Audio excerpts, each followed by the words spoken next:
Hey, everybody. Today we have a panel discussion on a hot button issue and some medical facts and science around this, a lot, and research around this, which is why does POTS long haul and dysautonomia disproportionately hit young women?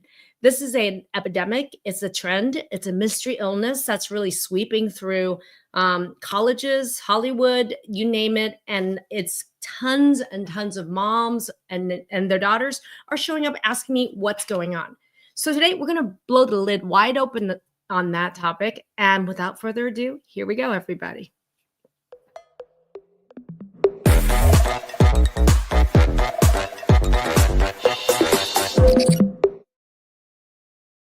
Hey, everybody. Welcome today to our table talk. And the hot button topic today is why are so many young women getting hit with POTS? And what the heck is POTS long haul dysautonomia anyway? Now, as you guys are coming in, I wanted to point out some of you know me and some of you I'm new to you. So I wanted to talk a little bit about, first of all, if you're watching in the chat, tell me where you're watching from. And if you've worked with me in any way, read my book, how did you know me? I would love, this is a challenge for the chat. How do you know me? Type in chat. That'd be really awesome. And for those of you who don't know me, I just wanted to point out a couple things, which is that I'm a 25-year board certified practicing family medicine and functional medicine physician. That's an MD. And unlike people you might have heard, I am a practicing doctor with an active medical license. I'm a UCLA trained physician. I have hundreds of 5-star Google reviews, and I have an active educational YouTube channel with around 47,300 some odd subscribers. My goal is to get this channel to 50,000 subscribers by the end of May. And you can help me do that if you click subscribe right now and you ring the bell. If you're watching from Facebook, let's say, or you're watching from anywhere else, go ahead and we're going to put a link in chat of the link to this YouTube channel right now. So you can pop in and give me a boom in the chat from YouTube. If you're watching from YouTube right now, boom it in chat. I want to know who you are. Lori Myers, Mesa, Arizona. Welcome, welcome. Courtney D, good to see you again. Shelly G, Louisville, Kentucky. Amanda Beck, Kansas, found you through Facebook. Thank you, Kansas. And Courtney D, you found me on YouTube. Rhiannon, I just spoke with you yesterday. Boom chicken, brown cow. And then Charlene W, great to see you. I love this. Thank you so much for this community that we have on Facebook. And here's something important. If you're watching right now, if you're not watching on YouTube, click that link and come over here. If you are watching YouTube, make sure you subscribe to the channel. The data shows me only 10% of the people watching this video right now and any video that I do, only 10% of you subscribe. So if you can click that link, that would be really amazing. And if there's someone you know that can benefit from watching this video, share this with them right now. Now, let's go back, right? So one of the ways with which you can utilize this YouTube channel is not only by watching this video, where we're going to have a panel coming up, but on this channel, we have over 500 case studies of real patients and real results. And no other doctor has that on their channel. So I want you to take advantage of it. Type in your symptom, your diagnosis, my name, search through our playlists. You're going to find it. It's a smorgasbord of resources. We have over 1,000 videos and case studies. Now, with a family medicine background, I was trained in pediatrics, geriatrics to treat and diagnose all age groups, male and female. And I myself have had to deal with some impossible to treat diseases. We're talking, early menopause, Hashimoto's, mixed connective tissue disorder, POTS, dysautonomia myself. So, and I deal with a lot of people with also mast cell and histamine and autism spectrum disorder as well. So all around the map. So for me, with my experience in family medicine and all my natural and alternative medicine training, I love giving the insider view to you to see how this healthcare system works and where it doesn't. And so if you're here, there's a reason, and you're going to get very educated, and I'm going to help you. And we're going to help you first today with what we're going to be talking about is POTS. So what I want to do is first thing first is I want to invite you guys to an opportunity to work with me and my team coming up May 1st, 2nd, and 3rd. And it's the POTS 3-day reset challenge with me. And what I want to do is, can we share the page? That'd be great. I just want to make sure everybody has this. And there's going to be a link in chat, is that during the 3-day challenge in May 1st, 2nd, and 3rd, I want to actually share with you during those 3 action-packed days, we're going to be working on 3 mistakes that are keeping people stuck. Whether you're a doctor trying to treat patients with POTS or you're the person with POTS, what are the 3 biggest mistakes? We're going to be sharing like what are some of the critical first steps to resetting your nervous system, your immune system, your hormonal systems, even if you've been a 10 specialist and you haven't gotten the right answers. And on day 3, we're going to stop the spiral. And we're talking there's a lot of spiral going on. And how do you calm the storm? And what are the exact steps of the 874 people and counting that I have already helped reverse their POTS symptoms?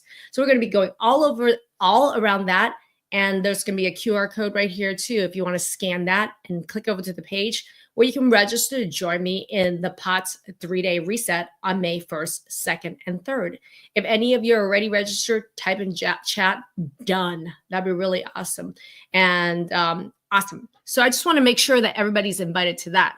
So next, let's go into what is POTS, right? POTS, long haul dysautonomia. And I want to point out a couple things, which is, do you know if you actually have POTS? And did you know that 95% of the people I work with don't ever get the diagnosis? And some of them may have POTS as a diagnosis, or they may have dysautonomia, or some people may have long haul. And I want to point out something there about this. I mean, and type in chat, have you had any of these diagnoses given to you? And because I'm going to tell you, 95% of people I work with the symptoms I'm about to describe don't even have any of these 3 diagnoses. And in fact, just so you guys know, these diagnoses are actually a description of the symptoms. It doesn't tell you anything about what causes them. So yeah, let's take a look, right? I'm going to go through, a couple things. So when you look at what's POTS, the diagnostic, one of them criteria is that your heart rate increases 30 beats per minute when you change positions. It's in the name, postural orthostatic tachycardia syndrome. You change your position, your heart rate changes, right? That's just a description of a symptom. Okay. Other symptoms, and start checking the checklist on your own list and start typing in some of the symptoms you've had, right? And here's the thing. If your heart rate doesn't increase by 30, increases by 29, you don't fulfill the criteria, right? But what about all these other symptoms? What about low heart rate? What about the racing, waking up with racing thoughts and the anxiety, right? There's dizziness. There's the fatigue, the nausea, the brain fog. And how many people you weren't an anxious person before, you didn't have ADD before, but now you have all these symptoms, right? The average age of onset for POTS, just to wrap some numbers around this, is 14 to 25 years old, as you're going to see in this panel we're going to be bringing up, right? And the average delay in diagnosis is, I'm going to tell you, 5 to 6 years. And most people never get the diagnosis, are misdiagnosed, or worse yet, they're diagnosed with a psychiatric condition. In one study, 76% of people who were later diagnosed with POTS were previously diagnosed with a psychological condition that they never had before in their lives. Does this ring a bell? Right? If that's you, type it in chat. I really want to get some feedback on chat right now. So Jess says, diagnosed with orthostatic, and primary care said possible POTS. Possible POTS. Great. Has a great doctor who said possibly that, right? And then let's see. Christine says, struggled most of my life with no diagnosis. And that's really one of the, I'm just going to let you know that this is not an uncommon journey. And this is why I'm going to start and introduce, well, you know what? I'm going to show you some data really quickly. Who wants some data here? Okay. I want to show you something. Looking at a timeline, look at what happened. The top line, yellow line, is POTS cases per million. And on the bottom is COVID, long haul COVID. And do you notice something similar about these 2 lines, right? And Amanda just said, it took me 3 years to get a POTS diagnosis, right? Let's take a look at this. Look at the boom that happened in 2020. It took off. So is POTS a random heart problem that belongs to a cardiologist's office? When what happened with long haul right there in 2020? Boom, it was a trigger event for a lot of people. So there's got to be more to POTS than, oh, it's just a cardiologist's heart medication problem, right? Because how many of you guys have been diagnosed, quote unquote, or haven't diagnosed, been sent to the cardiologist, told you either qualified or didn't qualify for POTS, and then given medications, heart medications that don't work or made you worse? Type it in chat. This is going to be a really common experience for a lot of people. Now, we are talking about young women after all. I want to show you something even bigger here. Okay, look at this. On the top line, the purple line, it's women with POTS. On the blue line, it's men with POTS. And notice in 2021, boom, male rates went up. We're at triple the rate pre-2021. We're talking pre-COVID. Males have 3 times the rise. But look at in 2021, what has happened to women's rates now, right, is 6 times higher than pre-COVID. So women are disproportionately affected by POTS, dysautonomia, and long haul, and young women at this. So today, what I want to do is I want to introduce our panel without further ado, and I would love some support in chat for our panel members. We're going to have Shelby. Go ahead, Shelby. Let's bring Shelby on. Let's add Kim on. There we go, Olivia and Allie. Welcome, everybody, to our live panel discussion. I would love for you guys to introduce yourself to the audience, starting with Shelby, and we're going to go to Kim, Allie, and Olivia. Shelby, let's have you give a quick introduction. Hi, I'm Shelby. I am 23 years old. I first had symptoms for POTS little before I turned 16 years old. So I was a junior in high school. It was literally my second week of school. And I've had it ever since. It took me 8-9 months to get a diagnosis for POTS, which then felt like a long time. I can't imagine waiting 5 or 6 years. Yep. And I've struggled with it ever since. I took like 2-3 different kinds of medicines. Nothing worked. They told me I was crazy.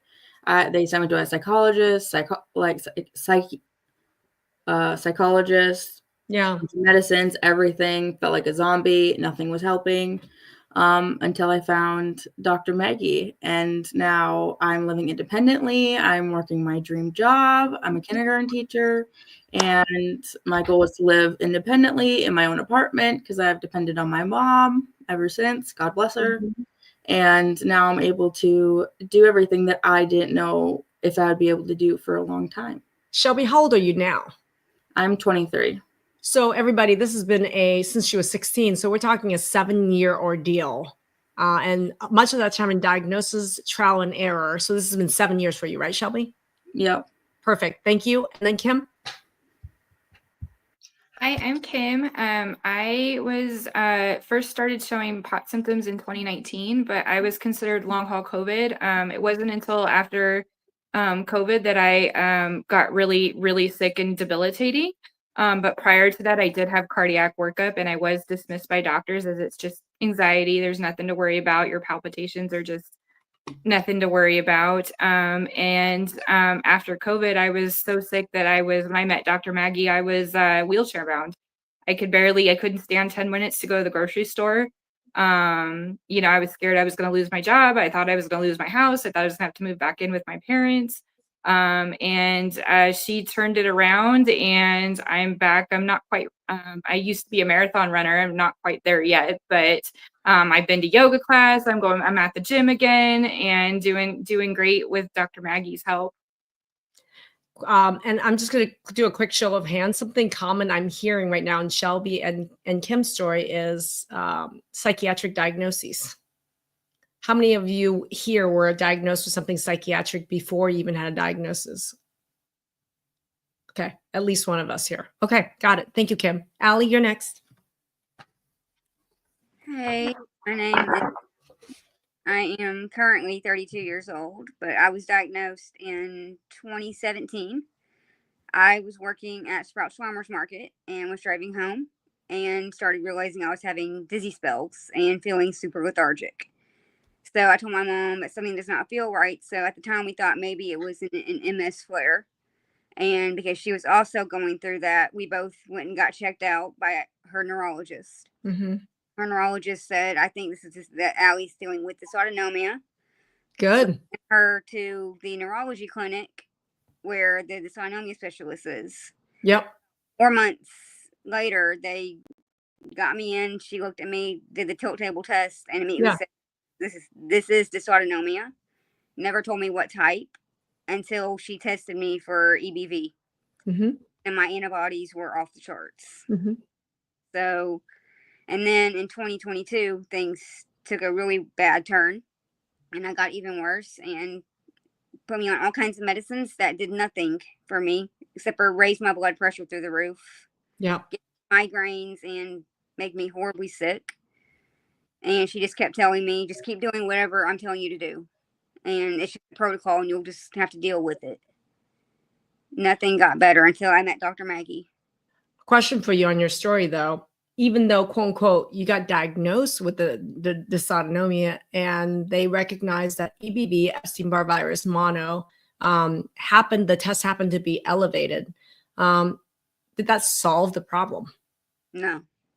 What did having dysautonomia possibly related to EBV, Epstein-Barr virus, what did that information help with?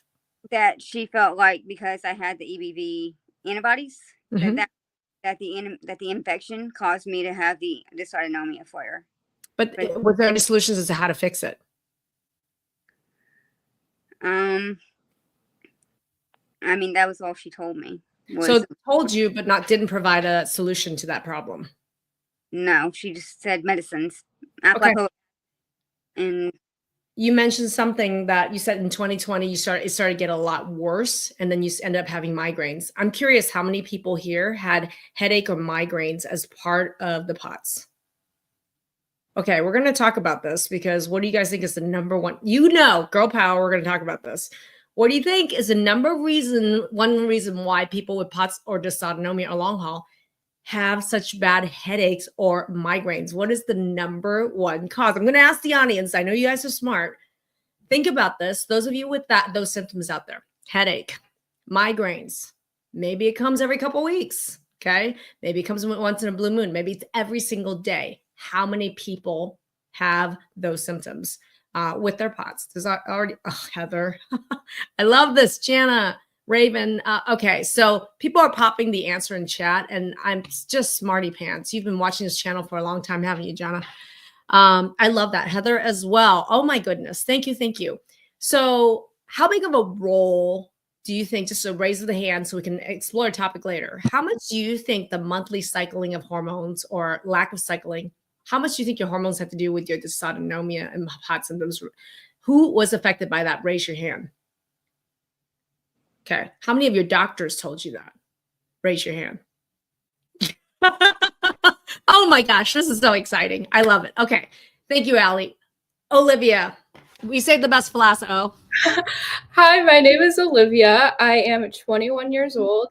I was first diagnosed when I was 20 back in July, and similar to Allie, my first episode was when I was alone driving. I had never had anything like this happen before. I was always healthy. I was active. I was working. I was a student doing all the things. And then my life changed after that day, and I was no longer able to do any of it. And each day that went by, I was becoming more and more deconditioned, and I could barely tolerate leaving the house. I was crawling from room to room because I could not stand. I had seen 15 specialists during this time, all back to back. The amount of lab work, testing I had done, and yet I had no answers except for, you have POTS. This sucks, but good luck. This is your life now. And I was not okay with that. My mom happened to stumble upon Dr. Maggie after, I can't imagine going 5 to 6 years without having answers, but I was lucky enough to only have to go through it for a few months. And thanks to Dr. Maggie, my mom found her. So once I started working with her, I started noticing results pretty much immediately. And even today, every single day, I'm noticing able to do more and more stuff I didn't think I'd ever be able to do again. So I'm so happy to be here and tell you guys that there is hope for it. Dr. Maggie is the best person you could go to. You are in the right place. Thank you. So, Olivia, I had a question about this because how many of you on the journey to diagnoses, because conventional medicine, regular traditional doctors is very limited in our ability to diagnose these problems, and then there's really no treatment, very little effective treatment for it. So how many of you went only the conventional medicine route and got nowhere? And how many of you started to think maybe alternative medicine? How many people thought maybe alternative medicine was the way to go because I was getting nowhere with my traditional doctors? So first of all, raise a hand who went alternative. So, okay. And who was straight conventional? So Olivia and Allie were straight conventional. Okay, I'm going to challenge that because I had a question for you, Olivia. Because didn't you and mom end up going to the Cleveland Clinic, which was supposed to not only be traditional, but the pot center was supposed to have some alternative of functional medicine approach? Yeah, so I, of course, went to Cleveland Clinic to see all my specialists, which then they referred me once I got diagnosed to the POTS clinic. Yeah. As a person just diagnosed with POTS, having their life taken away, you're thinking this is amazing. They have their own POTS clinic. I'm going to get better. This is what I need. But very quickly I realized that got me nowhere. I attended meetings with fellow people who had POTS, which was very nice to engage with people who had similar issues as I did. However, it was more so like a support group than seeking answers. We were commiserating with one another, which again, it's nice to know that there are other people struggling with me. However, no answers were being given. This was basically telling me that this is how I have to live from now on. This is your new way of life. Deal with it. Drink your electrolytes, wear your compression socks. This is it. And that was all I got. Well, that's the thing is a lot of people think, well, I mean, I'm telling you, everybody with POTS and dysautonomia and long haul hit the wall because there's really not much conventional docs can do. And so a lot of people go that route. I'm going to seek an alternative medicine provider. And did that answer it? So I'm going to ask Shelby and then I'm going to ask Kim on that. Shelby, what was your experience with trying to do a combination approach? After trying all the medicines and everything, they were kind of just like, well, I guess good luck on your own, basically. So then we went to a bunch of chiropractors in my area, North Dakota, that would give me different vitamins and stuff like that. So that was more of the route that we took, and it helped in some areas, but it didn't completely solve the problem entirely. But it was a lot more helpful than the help that I got from the conventional doctors. So your experience is adding the functional medicine piece was helpful, but still didn't solve the problem. Okay. What about you, Kim? So conventional medicine basically acknowledged that I had a problem, but then said there's nothing we can do for it. You're just stuck like this. And said, I'm sorry. So they referred me over to the Mayo Clinic. I actually got into the Mayo Clinic, and I had tried other things. I tried red light therapy, which I still do. I feel that red light therapy does help, but I tried acupuncture. Acupuncture didn't work. That actually made me worse, I would say. And then Mayo Clinic, I had already been diagnosed with POTS when I went to Mayo Clinic. I just hadn't passed the tilt table test yet because the first time they failed to tell me that I was supposed to be off certain medications. And so they confirmed I did fail the tilt table off medication. And then I was also diagnosed with mast cell over there because I become real symptomatic if I'm off Zyrtec.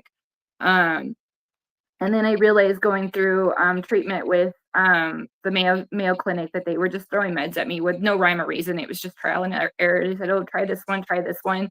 And some of them had some scary side effects like arrhythmias and things. And I refused. After one of the ones I tried, and I was so shaky that I couldn't even hold a water bottle. I said, I'm done. I'm not doing this anymore. And, and realized that they couldn't help me. So here's the thing. A lot of people think going to a POTS center, whether it's Cleveland Clinic, Mayo, Johns Hopkins, is that's going to, number one, solve for all of us, the most important thing is to solve the problem. What I'm hearing from you is you were able to get a tilt table test to get a diagnosis, right? Confirmed a diagnosis, which is a lot of people's experience is I'm going to but still with a diagnosis at the specialty clinics, there were no other real solutions that worked. Is that right? Question. How far did you have to travel to go to Mayo Clinic? How much time did you have to take off work? How far was it from you? The Mayo Clinic's about an hour from me. And I did have to take off about a week from work because I was so debilitated off my medication, off the Zyrtec. what people tell me is, most people I know that do go to Mayo or Johns Hopkins or Cleveland, they have to fly in and their family has to stay there for 1 week or so. And so the out-of-pocket average for people spending a week like that with their family is anywhere from $6,000 to about $10,000 if they're not living close by. That's out-of-pocket, not even covered by insurance. And if that fixed the problem, that's cheap. I'm serious. If that really helped and fixed the problem, that is cheap.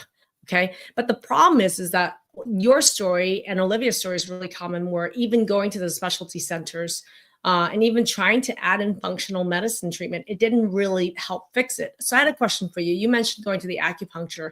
Did you go to a naturopath or a chiropractor also, Kim, to add to your treatment? I mean, I've always gone to a chiropractor because I had the instability in my neck. But Mayo Clinic did do an MRI on my neck to rule that out. But the MRI just showed some degenerative disc disease. She didn't think it was causing the POTS. And we found out later from an upper cervical chiropractor that I actually have a C1 subluxation as well.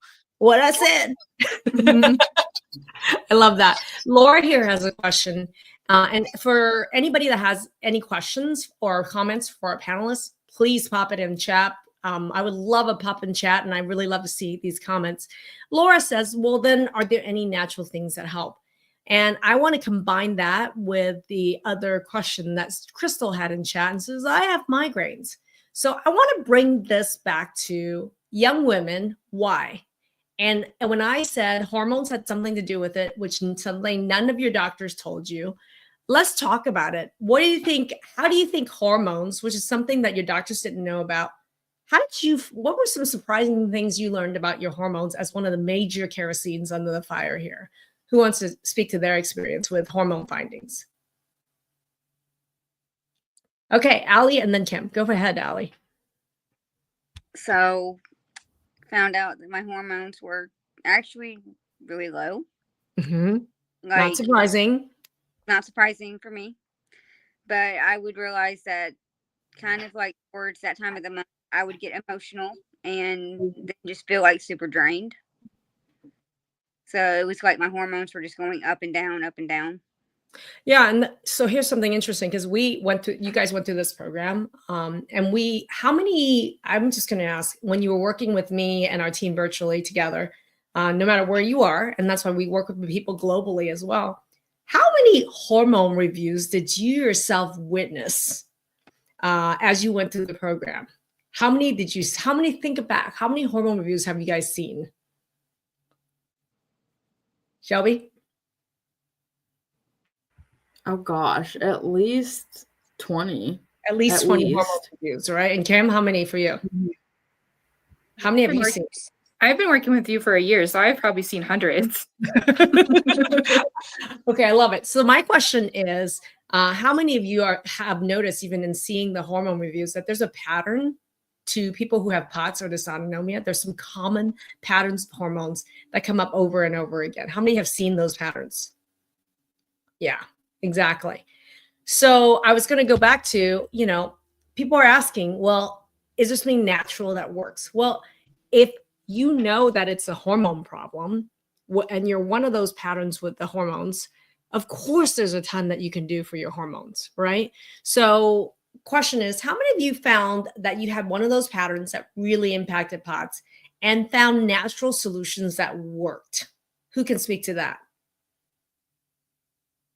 Kim, go for it. So and I know you wanted to speak. You should raise your hand more, you introvert. Go ahead, Kim. With I showed a couple patterns because it changed throughout. Because I came in, I had a history of ovarian cysts when I was a teenager, and I had been on birth control for 25 years, and no one bothered to diagnose me with PCOS until we did our hormone thing. And I had a PCOS pattern.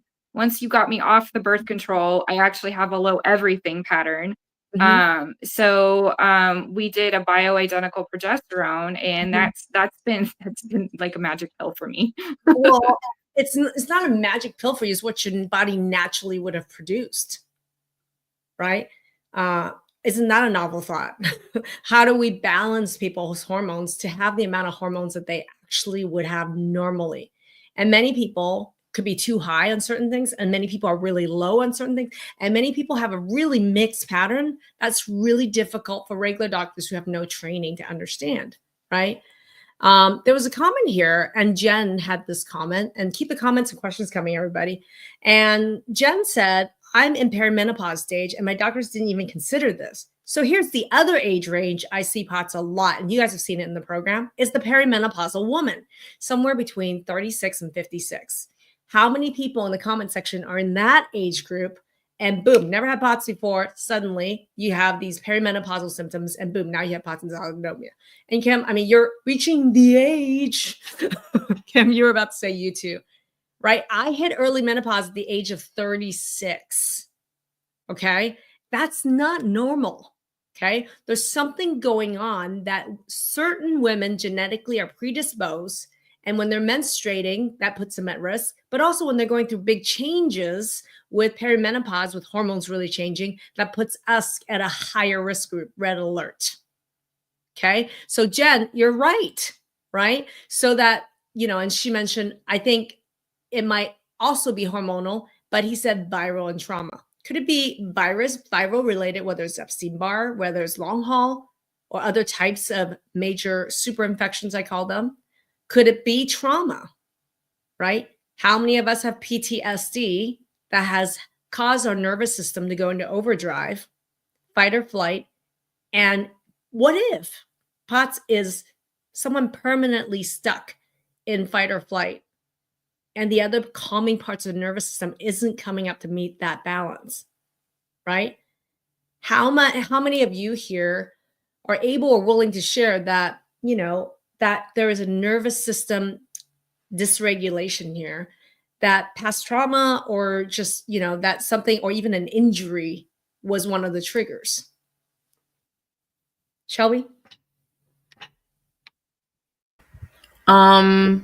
When I was 11, I lost my dad to cancer, and I helped my mom take care of him a lot. And that caused me to be in fight or flight mode ever since he passed. And my anxiety just continued to get worse, which I think definitely could have played a part in my POTS.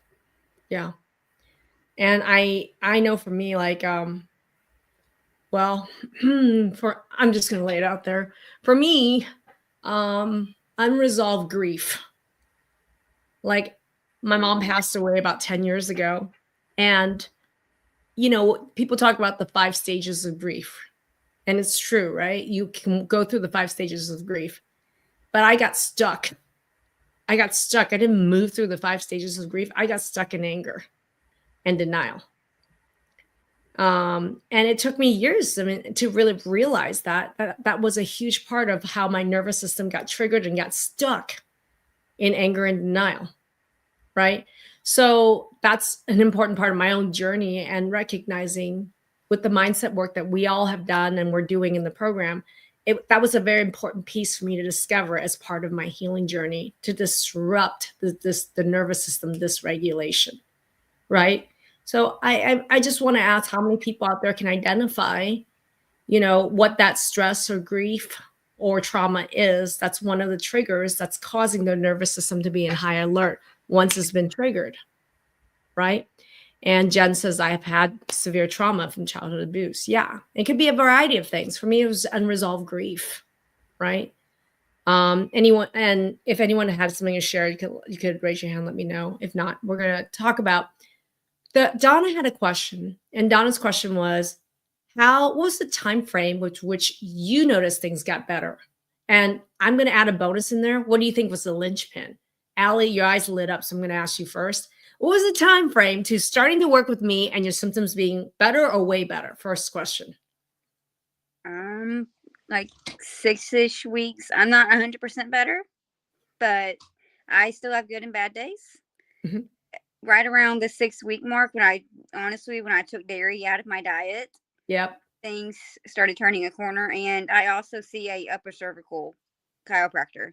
Exactly. And he took new x-rays because I saw 2 different ones, and he wanted to see where I was at. Yeah. I've actually gotten back more in alignment, and when I'm in alignment, my dysautonomia symptoms are minimal. Yeah. You mentioned the dairy. I want to point something out to everybody is that POTS, dysautonomia, and long haul, there's actually data and research that actually shows is linked with mast cell activation syndrome or histamine intolerance. Okay. POTS, histamine problems, and autoimmune disease like Ehlers-Danlos syndrome are one syndrome. Okay. We're not talking about 3 different things. It's actually one syndrome in a vast majority of people with POTS and dysautonomia. Just latest data and research. I did a whole live around that. And she's mentioning that dairy for her, she found out working with us. And that's the piece I think is really missing. So she's saying that one of the linchpins for her was discovering what were her true food sensitivities that was triggering POTS and dysautonomia. And I'm going to ask you guys in chat, and I'll ask the young women here as well, how many of you have been told food has nothing to do with this? Histamines, mast cell have nothing to do with the POTS and dysautonomia. Type it in chat. Kim, you have. Talk to me. Talk to me, Goose. Okay, so I was shocked with my food mapping, absolutely shocked, because I was told for many, many years, I'd seen allergy doctors. I'd had 6 years of allergy shots. And I was told I wasn't allergic to food. And it turns out I'm allergic to dairy, eggs, and all poultry. So chicken, turkey, goose, duck, all the birds. And the thing is, was it real? And when you removed it, did it decrease or reverse your symptoms? It did. Yeah, my symptoms got a lot better. That was one of the things that was big. And then probably the vitamin D was also big, and the hormones. Yeah, huge. Thank you. So I'm pointing out here that, this connection is really missed out there because people are talking in chat also, and I'm seeing all sorts of different types of food. People are like, I react to this and I knew it. My doctor told me that they didn't, right? For Garrison, said going gluten-free was a game changer, right? So what I'm here to say is we're here to connect those dots for you. That was one of the missing pieces for people here. How many people here discovered, besides Allie and Kim, that going through the process of food mapping with us, that you had histamine issues, mast cell issues, or food allergy issues, food-related issues? Okay, Olivia, share with the audience, what did you discover about food or histamines for you? Well, to be honest, before I started working with you, I didn't think food had anything to do with it. I was like, I feel like crap. What does food have to do with this? But when I got my results back, I realized I had a big intolerance to any kind of gluten, any kind of dairy, and everything I was eating on like a daily basis, I had an issue with, and I didn't even realize it because when I ate those foods, it's not like I had an immediate reaction. I just felt like crap the entire day, so I didn't think anything of it. But once I started taking those things out, that's when it really started to help my digestion, which I've had problems with since I was a little girl. Yeah. Like I'm always bloated, always constipated. Like, why is this happening? And doctors didn't even know what to do with me because I was having all these issues, yet no one could help me. So finally, that was like the first piece of the puzzle. Like, oh wow, like I can fix this. Like Dr. Maggie knows what she's doing. So you mentioned digestion. She mentioned the digested. I'm just going to have my team pull up there's a POTS Daily Reset bundle. And one of the supplements in there is digested, which is our best selling product out of the MYMD shop. Now, my question for you is, who the hell talks about digestion when it comes to POTS, dysautonomia, or long haul? How many of you were told, have discovered through the work with me, your work with me, that digestion was you had a broken digestion and it was a major linchpin, one of the causes? Raise your hand. Yeah, 100%. Okay. And I'm going to ask in chat as well, how many of you know that digestion is one of the major things that's broken? That's the underlying root cause of POTS. Type it in chat. So Shelby, what did you discover about your digestion? I discovered that my digestion was awful because with my POTS, one of my symptoms was that I could eat and eat and eat, and I felt like I wasn't absorbing any of my nutrients, nothing, which part of it could have been for my allergies too. I ate dairy and eggs every single day, and I found out I have like a very bad allergy to eggs that could even result in my POTS altogether. And it wasn't even one thing I had ever even thought of or considered until doing this program. So, and then Kimberly, what about you? Samantha's in chat. I love it. All the alumni are sitting in here. Christine said digestion was a big part, hormones and nutrients. Rochelle's in here. Nightshades. Kimberly? Yeah, so for the food, it was I remember reacting one time to a chicken-based corn dog, and I ended up in the ER, and I had my white count was like double what it should have been. I was so sick. Couldn't get out of bed for a week. I had to have somebody go get my script, and I was brushed off at the doctor's office or at the ER. They were just like, "Oh, you have an infection. That's all." And it was very much a mast cell reaction that presented as POTS because I got almost passed out. And and I had no idea that food was the connection. So you mentioned mast cell. Can you just tell the audience what mast cell is? A lot of people don't even know what it is. So mast cell activation syndrome is mast cells are a type of white blood cell, and it's an overreaction of your immune system. It's part of your immune system, and it's basically your body overreacting, which is what happened with COVID. Because I was a week out of COVID, I was feeling like I could go back to work, and then all of a sudden I woke up one day and I just couldn't breathe, and I was 10 times worse.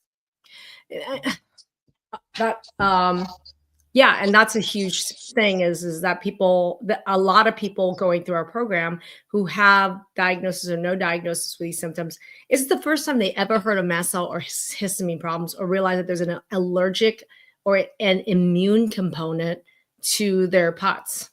So that's a big piece of this, Kim. So they also that was the point where they put me on Pepcid. And so that's where my broken digestion came from, is I probably had a genetic to fat digestion already, but then they put me on Pepcid and that slowed everything down. I remember I couldn't eat. I would just feel full every time I just eat just a couple bites.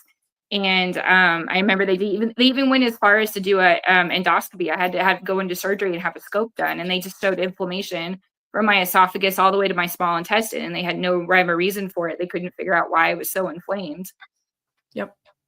I wanted to show the screen. I wanted to share some, because people are like, is there anything natural that really works for POTS? And for me, I put together a POTS daily reset bundle.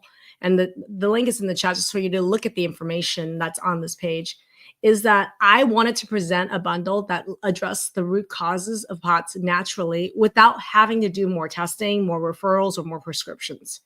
And if you looked at how many people had digestion problem here, this is my experience. Because I asked again, how many of you have digestive issues that you figured out in the program? It was 100%. And that's why for me, the daily reset bundle has digested in there. It covers all the steps that are broken in digestion. And the instructions on how to take it is in there. 1 with small meals, 2 with big meals is usually a really good start. There's also Boost Me, something you take in the morning. Okay, 2 in the morning.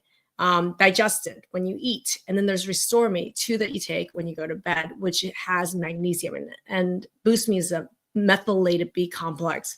That's really important for making hormones like melatonin, for example. Okay, so gosh, I need to remove that from the stage. If you can do that, Jonathan, that would really help me. So bringing it back, digestive issues.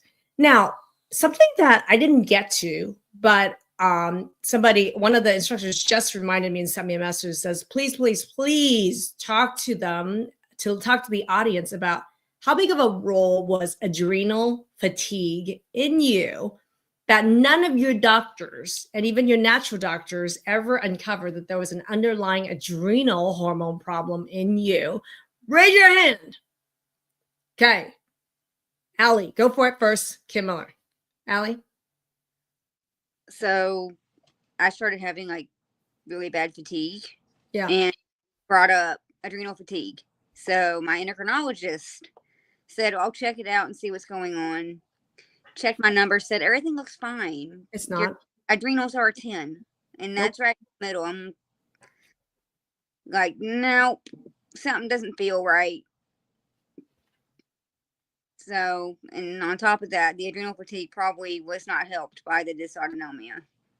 Well, or is it a cause? Right?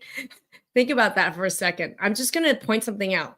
Your adrenal glands, for those of you that are new, sits in the back of above your kidneys and on your back. Okay? Showman's and naturopath found it. Good.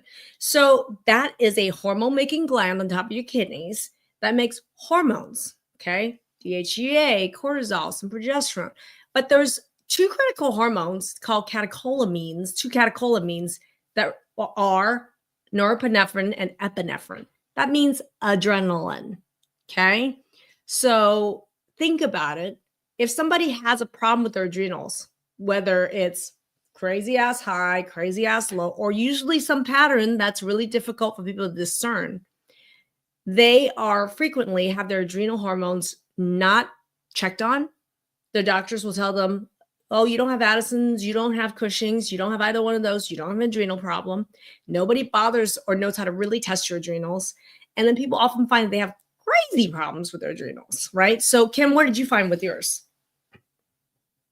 So mine were crazy low, and I also had a catecholamine test at Mayo Clinic, and I think my dopamine and my norepinephrine were low, and they didn't say anything. They're like, "Oh, it's fine." And then I remember showing the first hormone test I did to my gynecologist and said, "Look at this," and she's like, "Oh, it's because you're on birth control. It's normal." So even with the data in front of me, that I was still dismissed by doctors saying that I had nothing wrong with my adrenals, but I think the adrenals were the reason why I was fainting. Yeah, that's a huge part of the problem is if your adrenals make the hormone adrenaline, right? Do you guys know what adrenaline actually does? Does anyone know? Like, because we give adrenaline to people when they are literally coding and their heart has stopped. We give adrenaline as doctors, and what it does is it causes your blood vessels to constrict, squeezing blood towards the heart to try to revive it, and also causes your heart to start beating and racing. So adrenaline is a hormone we make ourselves, and a normal adrenal would have normal levels of adrenal hormones like adrenaline or noradrenaline, and that doesn't cause POTS symptoms. So for me, it's unfathomable that doctors who are working with the heart, tachycardia, blood pressure, and doing meds with those have no training or understanding around adrenal testing and what can be done to actually, that there are huge problems here and what can be done for it. Shelby, you mentioned adrenals as well. What about you? Me and my mom had suspected that adrenals was part of the problem because our chiropractor kind of led us to it. But then after doing our tests through you, they were so low. They were like close to burnout. And it just reassured me that, like, no, my hormones are such a big piece of my problem. So question, Allie said it was 6 weeks between starting working with me and serious reversal of her symptoms. How long was it for you? So I got my hormones examined at around 10 weeks, but even working with like my blood sugar, making sure I was eating every 3 hours, doing melt movement, and taking on my allergies, that already helped within 6 to 8 weeks. 6 to 8 weeks. I was only passing out within like 1 week of the month, which was the week before my period, which had to do with hormones. Yep. And I'm still seeing improvements. So here's the not funny thing at all. I remember, Shelby, you may not remember our first meeting.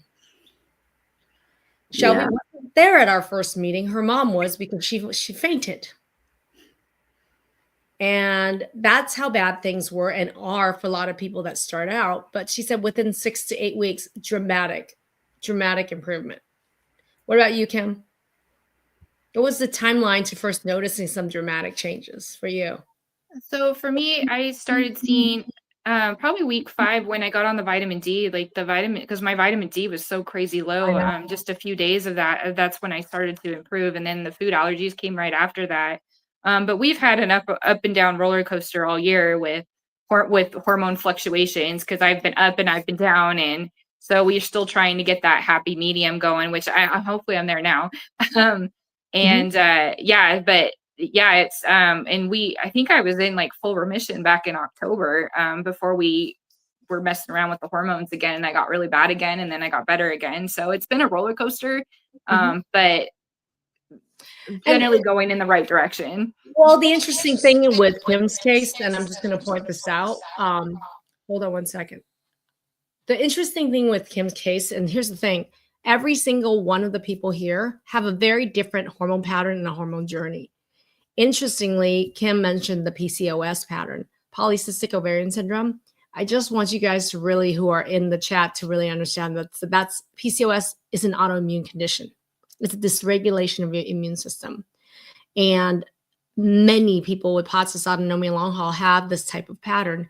And the very mere fact that you have this pattern makes your genetic predisposition very prone to giant hormone swings, crazy high to crazy low, because it's an underlying autoimmune condition. So think about that. It's not like one time you're done. Kim's journey with hormones has an underlying genetic hormonal component that's linked with autoimmune issues, right? So I just want you to understand that and realize that this is a very individualized journey. But the point is, within a period of time, dramatic improvements as you layer in the pieces. So Olivia, what about you? What was your timeline? My timeline, I started noticing small changes very quickly on when I started working with Dr. Maggie. I'd say once I nailed down my blood sugar and took out the things that my body had a bad response to, like dairy and the gluten and things like that, I noticed a change immediately, not having such bad pre-syncope episodes. Like it had gotten to a point where I was having these episodes every single day, like clockwork. We had established a routine with my family of what would happen when I have these episodes. That's how frequent it was. And when I started focusing on my blood sugar, eating what I was supposed to, those were more spread out until I was barely having them anymore. I'd say that was like the biggest thing in just a few weeks. And interestingly, Rochelle, speaking to you, Kim Miller, says first had ovarian cysts around the age of 20. Like how many people now just got a ding, ding, ding, ding, ding based on what we talked about just now with PCOS, polycystic ovarian syndrome, right? And you know what's a shame about polycystic ovarian syndrome? It's one of the most undiagnosed hormonal imbalances, period, in women. And your gynecologist and your endocrinologist know nothing about how to deal with PCOS at all, among other patterns that we're talking about. Okay, so what I want to do is let's talk about advice. Well, no, I don't. Okay, they want to know where you're at now. Okay, what are some things that you can do now effortlessly that before we worked together you thought would have been impossible? And we're going to start with Olivia, then we're going to go Allie, and we're going to go Kim. Olivia, what's something that you can do now effortlessly? Oh gosh, there's so many things. Well, before I got diagnosed with POTS, I was very active. I was going to the gym 4 to 5 days a week, walking my dog twice a day. I was in school, I was working, doing all these things that quickly got taken away. I never thought I'd be able to do any of those things, let alone just like walking to the bathroom without fear of fainting. I did not think I would be able to do that. Not even an issue anymore. In fact, the other day I walked 2.5 miles without stopping and my heart rate was 100 the entire time, which is unheard of with someone with POTS. It would have been like 190 back in the day. This morning I was even driving, which is something I thought I would never be able to do after I had my first episode behind the wheel. Didn't think I'd be able to do that. I'm walking my dog Milo again, which everyone loves. Yeah, I can do so many things now. Like before, even like going in the car was a hassle. Even going into a grocery store, I had a pit in my stomach every time I would have to go because you don't know what's going to happen to your body. Like, and plus, after staying inside for so long, not being able to do anything, there's so much stimuli being outside in the world again. It's just a lot at once. And your nervous system is already on overdrive that even the thought of it stresses you out. But I literally went to 4 stores today without an issue, walking around without having to like use a cart as a walker. Didn't think I'd be able to do that. And my heart rate is normal the whole time. I'm not scared to like go into the next aisle when my mom's in the other aisle because I'm scared I'm to be by myself. Like that's not even like a thought anymore for me. So it's crazy. It's crazy. And I'm hoping even just another month I'll have more updates for you, more stuff I'm able to do. Well, okay, so I'm going to invite all of you, but during the on the POTS reset that we're doing, on the POTS reset, we're doing May 1st, 2nd, and 3rd. Here's the thing. One of the things that we're going to be doing is doing a clinical case debrief on day 1 and day 2, where we're going to go in detail about the case history, about what was some of the past medical history, family history, autoimmune history, tie those pieces together, and to go over what were some of the linchpins in that particular case to solve that POTS mystery, which it isn't. So I'm just going to put an invitation on her. You guys get to vote. Who should we ask to be our case study? Should we ask Allie? Should we ask Olivia? Should we ask Kimberly? Should we ask Shelby? Or all of the above? Who wants to hear more details about how their cases were solved? Type it in chat. And this is just a reminder that on the 3 days POTS Reset Challenge, May 1st, 2nd, and 3rd, we're going to be going through these things in detail of what are these things? How are they related? Kimberly mentioned like the digestion with fat digestion and pepsid. Well, let's get to the bottom of that. That's something we're going to be talking about that you have not heard anywhere. This is new, number one. And then, somebody mentioned PCOS. And then Allie, let's jump to you. Where are you now today? Today, I am able to drive without fear of getting dizzy or losing focus. I'm able to work out without needing to take breaks in between because my energy is so improved and I don't get as dizzy. So I love it. Congratulations, Allie. And then Kim? So I'm at the gym several times a week now. I can go to work 40, 45 hours a week and not pay for it on my days off. Earlier this fall, I was climbing up mountains near my house. So in walking, those were like 3-mile hikes I was doing. As soon as my adrenals are in the clear, I'm going for the 5K. Oh, really? Yeah. Oh yeah. Oh my God. Okay. Post it. It's not real till it's posted. Send pics. Yep. I love it. Shelby, what about you? What's something you do effortlessly now? Where are you today? Oh gosh, I could get emotional thinking about it. I can go to work and not worry that I'm going to feel off when I'm at work teaching my precious students and be able to live my life afterwards. I just always thought my health would be in the driver's seat of my life, and it's not anymore. And I feel so grateful for that. I'm able to go home from work and not crash afterwards. I don't have to pass out after taking a shower. I can just enjoy my life and do the things that I want to do on top of doing jobs and things that I love. I don't have to stick to just focusing on one thing and then everything else is at the sidelines. I can do what I actually want to do. I love that. And what I would love to do is, what's your advice? What would be one piece of advice each of you would give for a young woman dealing with POTS, or their mom who's dealing with POTS, or anyone for that matter? What do you think is the one piece of best advice that you can give them right now? Like example, Olivia, there are 10,000 Olivias out there and their mom watching this. What would you say to them? Oh gosh, probably just not to give up, because I feel like all the doctors in the conventional route just tell you once you're diagnosed, or even if you can get a diagnosis, that this is it for you. This is your way of life. Suck it up. This is it. But that's not the case. Dr. Maggie is here. She can help you. She will help you. And I'm so glad I found her, because she literally is like the best doctor I've ever been to, and I've been to a lot, and she actually can help. So don't be discouraged. Don't be scared. It can be fixed. It definitely can be fixed. Thank you. Allie? One piece of advice that I would give is that things will get better, and to just take things one day at a time and to listen to your body. Yeah, because your body's talking to you. Yes, and listen. If something doesn't feel right, talk to your doctor. I love that. Kim said, I just signed up and can't wait. I want to meet you, Kim. I want to meet all of you who are watching out there. If you know somebody who's dealing with POTS, and if that's you or somebody else, join me and join everybody here on the 3-day POTS challenge that's coming up in May. Just wanted to share that. Would love to see you and work with you guys directly and virtually from anywhere around the world. There's a link to that and in chat. And then, Kim, what would be your advice? My advice is if you got a doctor that says they can't help you, dump them. They're not your doctor. Yes, please. Yeah, my biggest regret is not finding you sooner. I wish I had gone the functional medicine route. I wish I had found you. I wish you were the first doctor I went to.